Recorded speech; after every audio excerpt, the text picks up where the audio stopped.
হুজুর যেখানে জিবরাইল আমিন গেছেন সেখানে, হুজুর মক্কায় কোরআনে মক্কি, হুজুর মদিনায় কোরআনে মদনী এখানে, আর তোমার আড়াই ফেসের জিলাপি আর খিচুড়ি যেখানে, তুমি ইয়া নবী সালামু আলাইকা কইয়া রাসূলকে মদিনা থেকে উঠায়া লইয়া নবীনগর।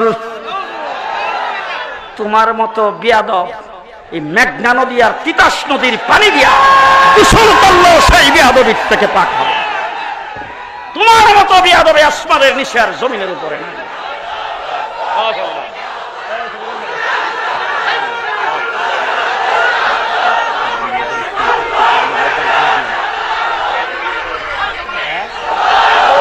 মুসলমান ভালো করে শোনেন, সময় কম, সময় কম।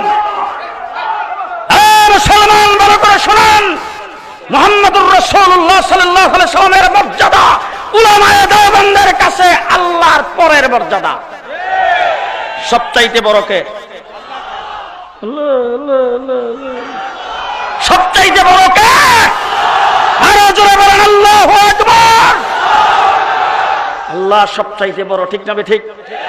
এখন সিস্টেম হলো যিনি বড় তাকে সুদূর আদব করবে, ঠিক না?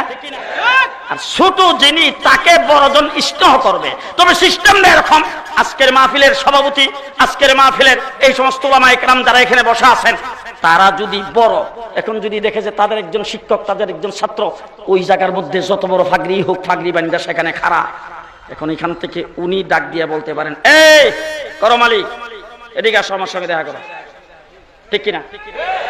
কিন্তু এখন করম আলী যদি ওনার সাথে কোনো কথা বলতে হয়, ওনার কাছে আসবেন, সালাম দিয়া সামনে আত্তাহিয়াতু শুরুতে 2 হাত জোড়াত করে বসবেন। জি করম আলী কি চাইছিলা? হুজুর অনুমতি দিলে একটা কথা কইতাম। তাইলে বড়কে শ্রদ্ধা করবে ছোট, বড়কে সম্মান করবে ছোটর জন্য লাজেম নয়, বড়কে আর ছোটকে, বড়র জন্য লাজেম নয় ছোটকে সম্মান করা, ঠিক না ঠিক? সবচাইতে বড় হলেন আল্লাহ। 30 পারা কোরআন নাজিল করেছেন আল্লাহ। 30 পারা কোরআনের দিকে তাকায় দেখেন আল্লাহ বড় হইয়া আল্লাহর হাবিবকে কি পরিমাণ সম্মান করেছেন। ইয়া মুহাম্মদ 30 পারা কোরআনের 30 জায়গায় খন্ড, কয় জায়গায়? হ্যাঁ, ইয়া ইয়াহিয়া, ইয়া জাকারিয়া, ইয়া মুসা, ইয়া ইব্রাহিম আছে, ইয়া মুহাম্মদ আরো জোরে। এবার জিজ্ঞেস করতে চাই, ইয়া